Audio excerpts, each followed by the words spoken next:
Yep. Okay, so I want to talk about this deep discount strategy that I have been working on. It uses basic supply and demand, um, but the, the deep discount part is this. Like, I'm gonna try to zoom into these. Okay, so this would be a trade, like you trade.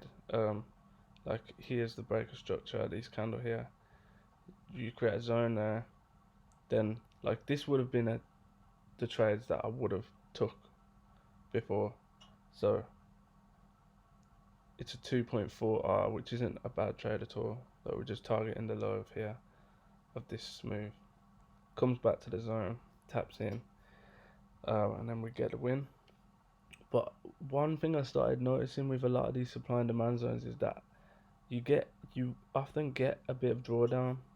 It's very rare that like we're getting perfect entries where it taps in and it disappears straight away. And I realized that you know, leaving the stop loss where it is and leaving the take profit where it is, sometimes moving those is what we think is going to make the risk to reward bigger, but often it's moving this line here. So all I did here, look, was move that to like halfway up the order block, and it changes the same trade from a 2.4 to a 4.2. And here's the same again, look, big order block, breaker structure, comes back into the zone, taps in, look, half of the order block touches drawdown, and again, same thing. Stop take profit hasn't moved, stop loss hasn't moved,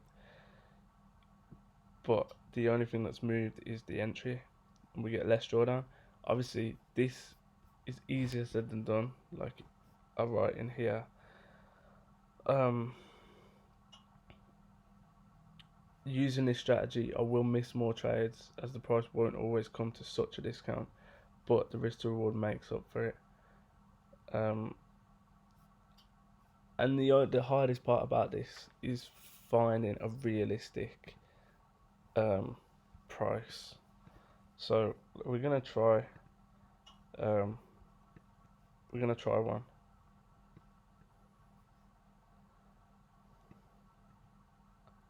So they play out.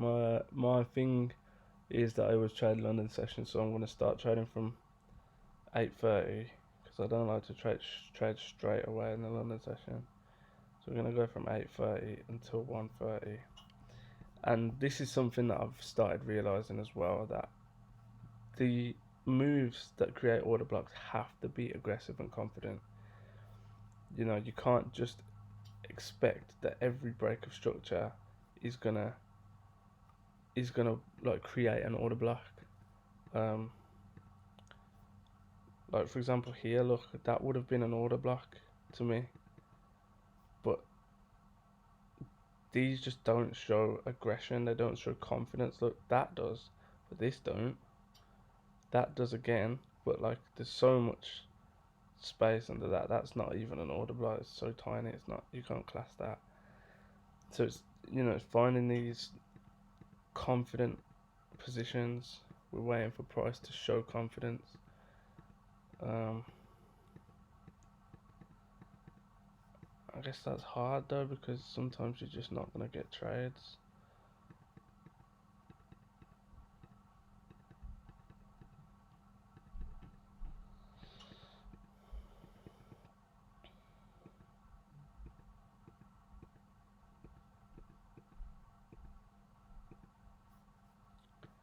Okay, well we've hit 130, which is when I'd usually finish, and we've got nothing yet. So I'm gonna call that one a day. Let's move on.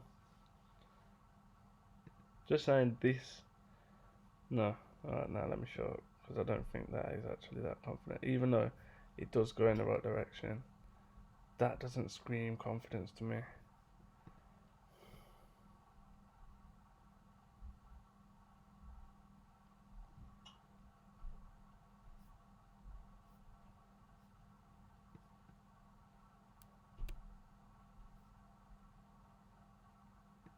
Okay, it's 8:30. This screams confidence. Let's play this out.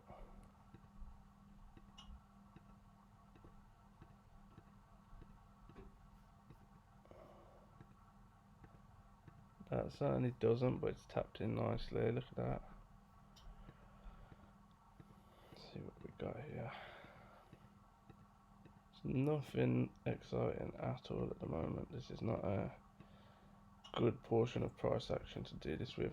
No. Man, how do I feel about that? I'm gonna go back because I want to check the 15. I don't want it to spoiler alert me. Now I'm not saying that that's a zone, but I want to check the 15. The 15 says that it is.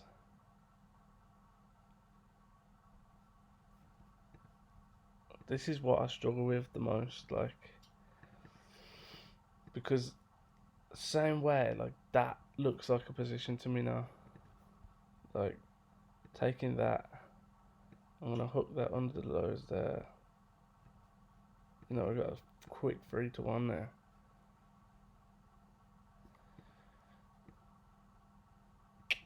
I'm gonna take that because I think it's confident. Cool. And that's the thing, like, that I've been missing is, like, I get too caught up with I have to stick to the narrative of what I think it is for the day, and it's just like, realistically, just you could just read the price action and be like, okay, whoa, a lot of buyers have stepped in here. Here, everyone's uncertain, like, we're going down, but it's not a confident move down. So we got another little confident push up. Oh, my laptop's gonna die. Now we're gonna see from both sides. The only problem is now I feel like that's come back to a point where it wanted a deep discount look here. So it's like, okay, are we going long? Are we going long here because there's a confident move there, or are we going short there? I'm saying we're going long because that's more confident than that is. And yeah, I don't know. A lot of these I was losing because I'm just too stuck on this narrative that that's going short.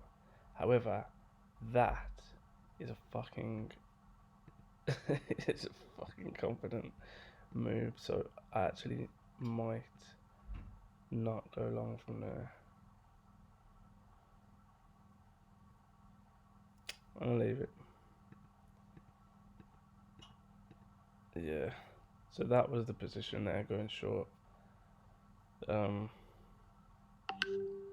This did look nice, but obviously we've got to think about we're coming back to mitigate the bigger moves. Like, this is just the internal structure inside of that pullback, so we can take them, but to a certain point that has fulfilled its job, and it's come back to get this discount here, which on the 15-minute is like, look, it's tapped in beautifully. Like, if we would have took that position, let's go from half the order blocks like I do, covering the highs, targeting the low.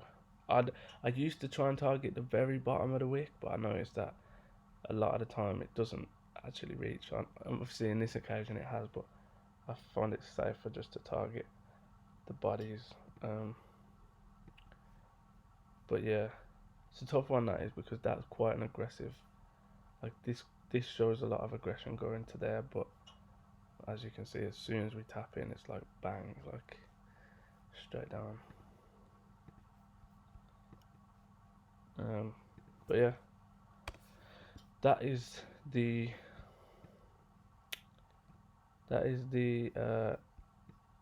this is the strategy.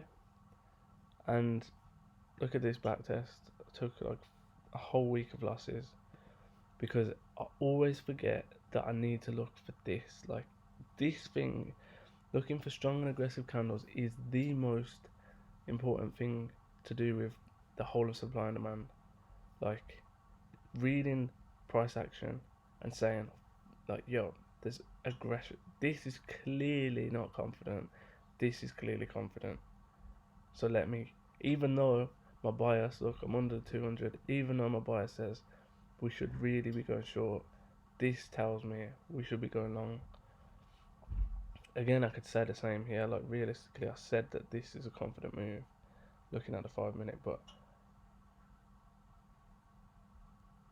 yeah, I mean, you could only tell in hindsight that that's the move. You can't tell like in real time, but let's see if it even comes back for that discount. No, it doesn't. But yeah, it's the aggression, figuring out the supply and demand, um, how supply and demand works first, and then yeah, man, this deep discount thing is changing my risk to rewards. So yeah.